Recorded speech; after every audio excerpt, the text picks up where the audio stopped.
With all the new cards that have been revealed and the patch notes recently, I know that the gameplay videos on the channel have kind of slowed down. In fact, they've kind of halted for a bit, and a lot of that has to do with me not having an itch to do much deck building, or at least I didn't have that itch on the previous patch because the meta was pretty well figured out. It was the same 3 or 4 decks that you were running into consistently on the ladder. Tournament scene was a hair more diverse, but there wasn't anything that just scratched my creative itch. Now, we've had a patch, some cards got some buffs, and as a result, I want to revisit some decks. So today, we are going to go play a couple of games, win or lose, on a Kalista list. Now, a while ago, I had built a Kalista list that was also trying to utilize Phantom Prankster, and this is going to be doing the exact same thing. This is mostly Shadow Isles because we are also trying to live the dream of getting Kalista flipped over and bringing back Wraith Callers, and we'll talk about that in a minute as I go through the cards. But essentially, this is mono Shadow Isles with a splash for Cask Salesman. Now, we're going to go through the cards real quick. We've got Butcher because it's just great and it interacts with a lot of the stuff we have.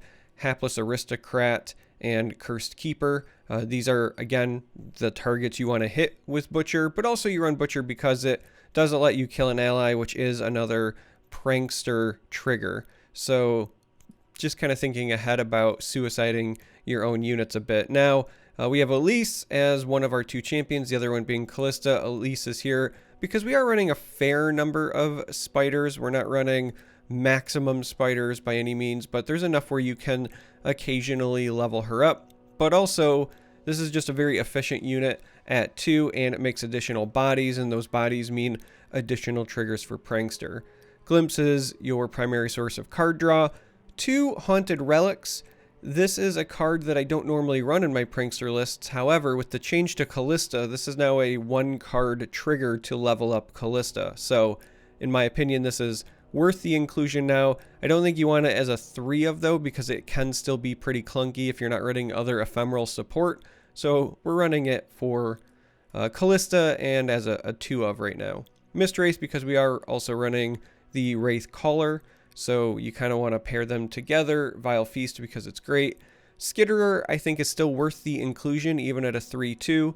Again, we are running some other spiders, right? We've got Elise, we've got Vile Feast making spiders, Aristocrat makes spiders, so it's not a terrible inclusion. You're also going to see some more spiders at the top end because we are running a couple of the Brood Awakenings. So Skitterer is in here as a good defensive option and just another spider to help out your Elise. Kalista, point of the deck. Phantom Prankster, other point of the deck.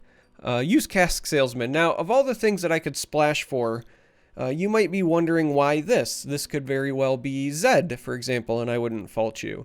This could be a different P&Z card. This could be something like Mystic Shot. Also, fine, wouldn't fault you. But Use Cask Salesman is outstanding with Phantom Prankster as far as just dealing a lot of direct damage to your opponent. And if you block with the Salesman, it is also kind of a 1-card activator for your Kalista, just like Haunted Relic, because you're going to get the 2 Caustic Casks that are going to die, and then you just need any other unit to die, including the Salesman, and you will flip her. So just in this particular deck, there are so many interesting ways that this card synergizes with other cards that I think that this is the best splash.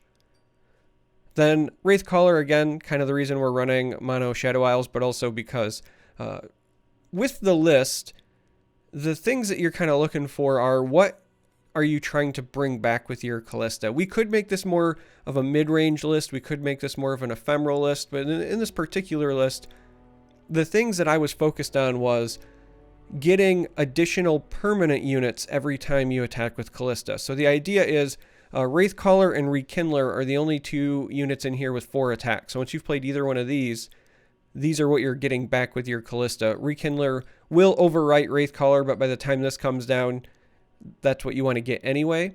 But Wraith Caller here, if this is what you're bringing back with your Kalista, the Wraith Caller itself will be ephemeral, but the Allegiance trigger still happens on summon, and then if it triggers, and it should be triggering most of the time, the Mistwraith you get will stick around like permanently. So the idea is you create the scenario where just attacking with Kalista allows you to fill up your board so you can hold back some of your other cards, because you do lack a little bit of card draw. You've got Glimpse, but that's about it. So this is kind of your insurance. And again, Rekindler is your big splashy top end, but only as a one of, because you may have figured it out. This is a very aggressive, low to the ground, kind of zoo list. If you're coming from Hearthstone, this is meant to play very similar to like a zoo Warlock deck. And then again, last cards, we have Rekindler and then Brood Awakening.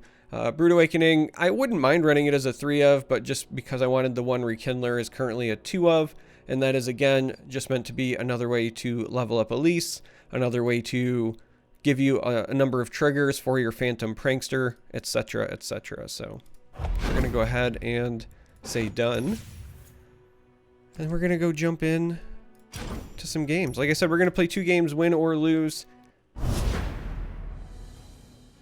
Hopefully we get at least 1 win. I'd like to go 1-1, but you never know.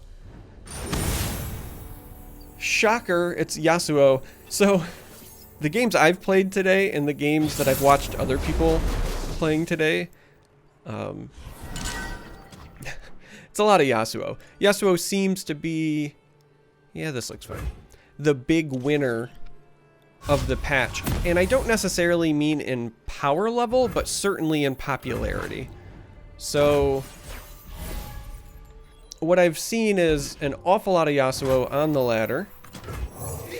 We're going to play this, but we're not going to play the Butcher until next turn because we want to get this down as well.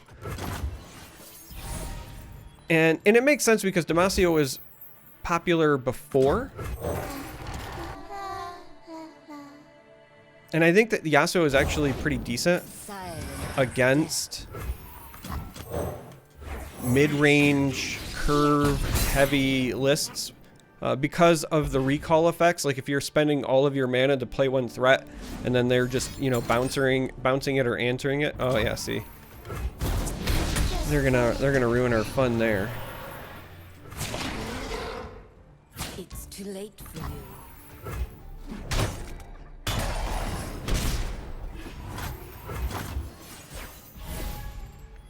So I'm not surprised that this has been popular by any means. There's the Yasuo. One blade, one purpose.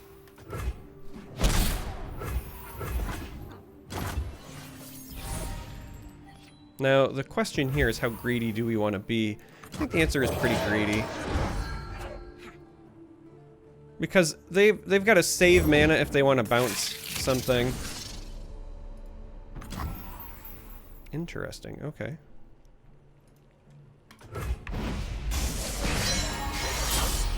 I thought for sure they would eat one of these, but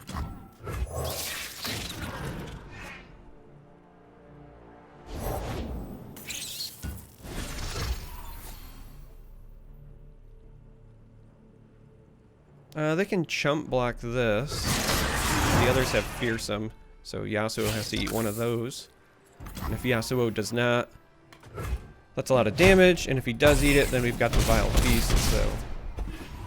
Now, they might be trying to go for, like, Intimidating Roar here. There's not a lot we can do about that, unfortunately, but. Anything like coin. Guess that's one way to do it. Life and death on the blade's edge. Okay, alright. Time to work.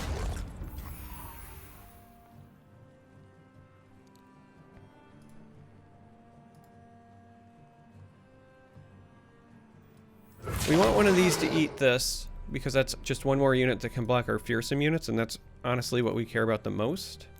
Because we're going to try to set ourselves up for a really nice open attack. Which also means we want to play this post-combat, and we would probably like this to chew through this. This can go here.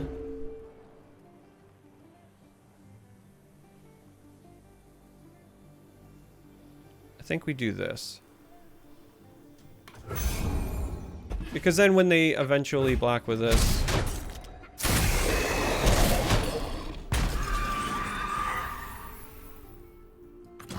I'm going to take back what I had said a moment ago.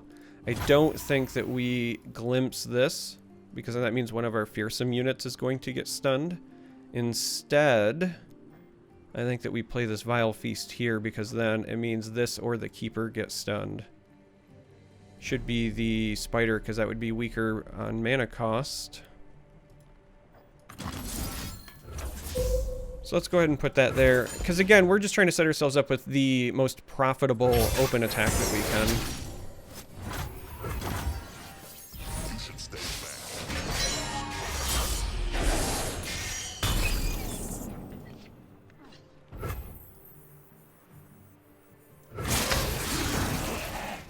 One of the rare instances where we don't have much that we can do.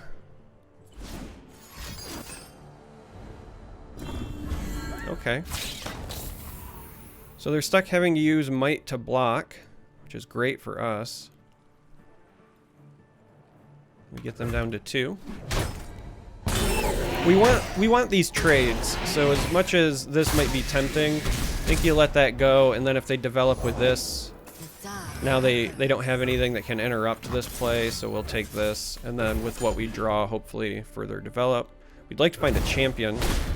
Ideally, like, best 2-card combo here would have been like Kalista and the Relic, I think, but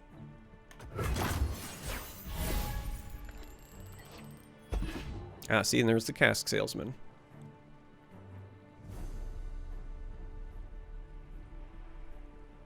So unless they get a lot of elusive damage in here, we should be fine.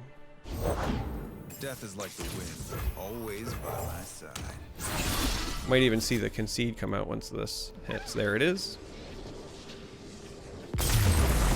So the fearsome units put in some work. Sadly, we didn't get to see Kalista in action, so we're going to jump into a second game and hope that, you know, we actually get to showcase the champions that we're running. That might be nice.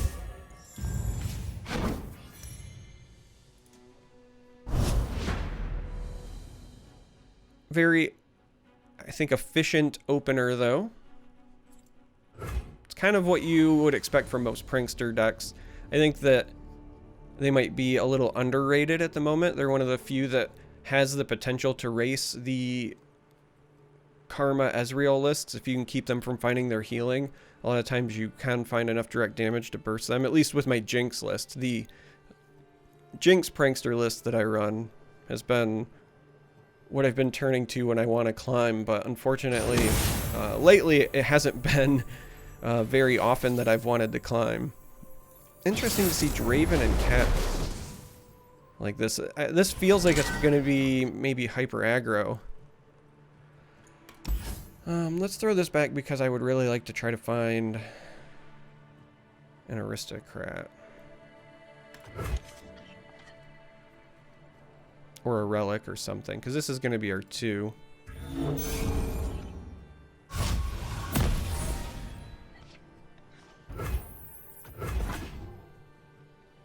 I expect a 1-drop here, though. Wow. No Omen Hawk, no.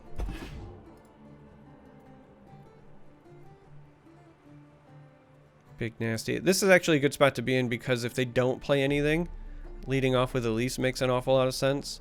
If they do play something, then we can play Cursed Keeper maybe into Butcher, but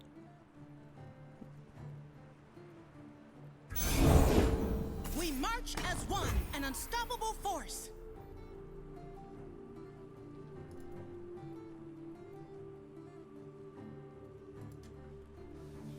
this is a bit of a tough call. I think it's probably still this, so we're not going to block either way. So we're just going to eat the 3, but we're going to do this because it means that next turn when we play Kalista, then we can also play Butcher and get that 1 trigger on her right away. But I got a feeling we're going to be playing defense a bit more than we would like. We could have went Elise into Skitterer, but if they're playing this at 3 here, they're likely going to have another option. Now, it would be nice if we could get this down, but I think getting her to a position where we can level her is going to be more relevant.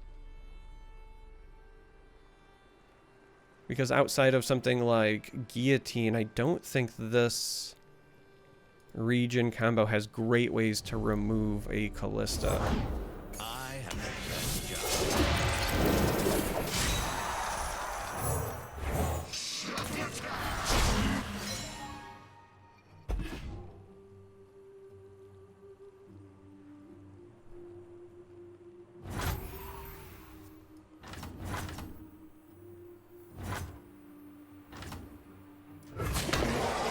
Yeah. For the Empire! You want to pressure here. They can make trades and use this axe. But again, you're trading units and you're getting that much closer to leveling your Kalista. We've got Skitterer as a potential defensive option this next round. We've also hopefully made them use this axe. They could get something like a jury rig out of it, but they don't. Formation!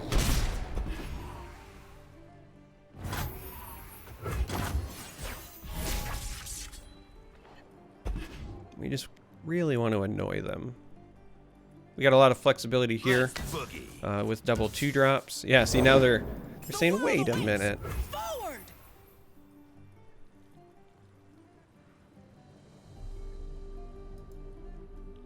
Yeah, I think that the double 2-drops ends up being better. Prankster is tempting just because you know you're going to block with something anyway, but I know what lurks in the the double shadows. 2-drops is also fine.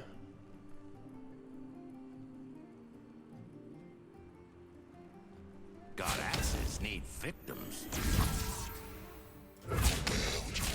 So if they have the elixir to kill the Elise, then it's kind of a bummer, but at least we make them use it. They could also have a Blade's Edge to finish her off post-combat. But we flip our Kalista. As of right now, should be getting back the 4/4 that's made when Cursed Keepers die. I'm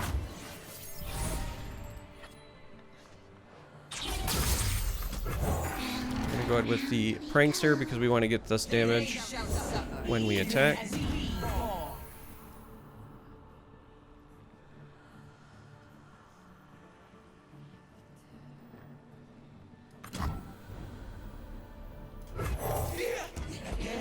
Do this, and now we have the decision because we can also attack with our release to make the spider, or we can go with just Kalista and the Cursed Keeper, and then after combat we could guaranteed get 2 more chump blockers, and I think that ends up being better.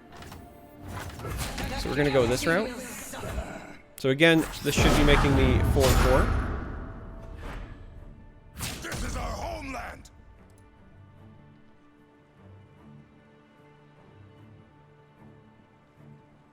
Got an axe with your name on it.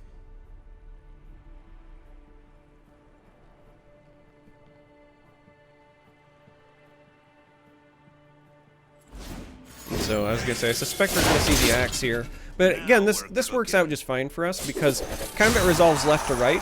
So this would just end up dying. Now they might be rethinking that as a result. This would just end up dying, means no damage on this, but and we get the shame concede. So Kalista putting in that work. I really do think that the move from 4 allies dying down to 3 is going to be pretty relevant. I might put in some more games on Kalista-based decks and share a few over the next couple of days. I don't know. We'll see. I kind of want to build a Yeti deck as well. Something very like Overwhelm oriented. I think that Yetis plus Might could be a lot of fun. Maybe not competitive, but could be a lot of fun. This style of deck is something I could see becoming a bit competitive because right now, just based on what's popular on the ladder, you still have your Ezreal Faithful, whether it's the Noxus Ezreal deck and Draven got a buff in that, or it's Karma Ezreal, which was unchanged. Those are very, very powerful lists. You can climb with them if you want. So you have to worry about them. And then I'm sure Demacia is still floating around, but I have not seen a whole lot of it post-patch. It seems to be replaced with Yasuo. So your Ionia mid-range, like bounce decks appear to be replacing Demacia on the ladder, at least in terms of popularity. Again, I don't necessarily think power level wise much changed with Yasuo, but I think that he's just significantly more popular now, so you have to plan for that deck. As a result, I truly feel like there's going to be room for some form of aggro to slide back in there. And I think that aggro more likely to put in some direct damage, and aggro that can be a little bit resilient against the mid-range decks with chump blocking might be the way to go. So something prankster based makes an awful lot of sense in my mind. But anyway, we shall see. That was my thinking, my thought process, my train of thought. Thought I would share it with you guys. It's been a while since I had done actual gameplay stuff, so hopefully you enjoyed it and appreciated it. And if you made it this far, thanks for watching. I sincerely mean it. And, you know, hopefully you'll watch future videos. Tomorrow should be the next reveal. It's going to be Noxus. Yes, I have seen the stuff shared on Reddit. Yes, I have seen what are reported to be the Swain spoilers. I have some thoughts on it, but I'm just personally going to wait for the official release and confirmation, and then, you know, we'll talk about it then. So anyway, till next time.